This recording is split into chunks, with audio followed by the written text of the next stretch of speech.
Pengertian: kebijakan penggunaan jaringan adalah sekumpulan aturan yang dirumuskan untuk mengontrol keamanan jaringan pada jaringan sistem di tempat tertentu. Untuk keamanan jaringan komputer sendiri adalah untuk mengantisipasi resiko jaringan komputer berupa bentuk ancaman secara fisik maupun logik. Kebijakan organisasi. Kebijakan organisasi adalah suatu kebijakan mengenai keamanan jaringan yang dikeluarkan oleh sebuah organisasi, instansi, atau lembaga tempat di mana sistem jaringan tersebut berada.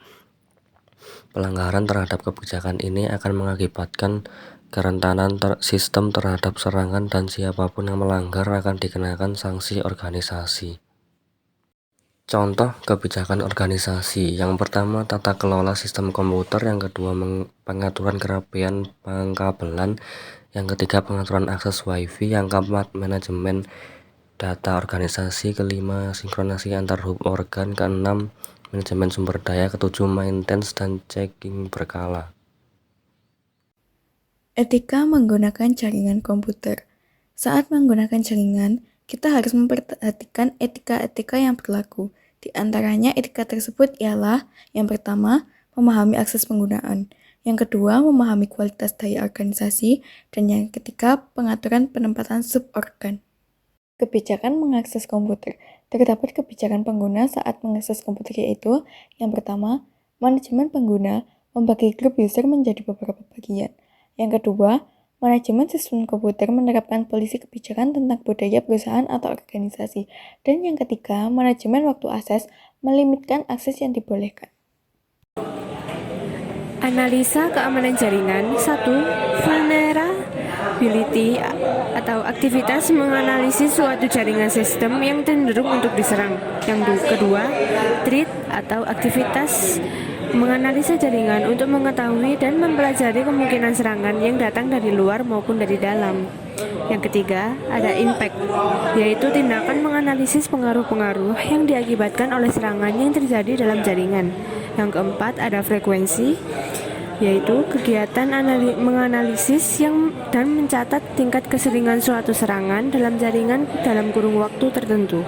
Yang kelima, ada recommended countermeasures, yaitu setelah diketahui masalah yang terjadi, kemudian disusun langkah-langkah pencegahannya. Ancaman network security dan port scanner. Dalam RCV 1244, Site Security Handbook dibedakan 3 tipe ancaman. 1. Akses tidak sah; 2. Kesalahan informasi; dan 3. Penolakan terhadap servis. Lalu, port scanner sendiri adalah program khusus yang dirancang untuk menemukan layanan apa saja yang dijalankan pada host jaringan. NMAP. NMAP atau Network Mapper adalah sebuah tool open source untuk mengeksplorasi dan audit keamanan jaringan. Keunggulannya yaitu dapat digunakan dalam jaringan berskala besar, dapat berjalan di berbagai macam sistem operasi, mudah digunakan, free, dokumentasi program NMAP lengkap dan baik. Aktor penyerang: yang pertama ada hacker dan kedua ada cracker. Lalu jenis-jenis serangan umum. Yang pertama ada Trojan Horse, kedua virus, yang ketiga worm, yang keempat logic bomb, yang kelima eavesdropping, yang keenam spoofing, yang ketujuh denial of service, yang kedelapan man in the middle attack, yang kesembilan serangan layer aplikasi, dan yang terakhir phishing. Lalu selanjutnya upaya peningkatan keamanan jaringan.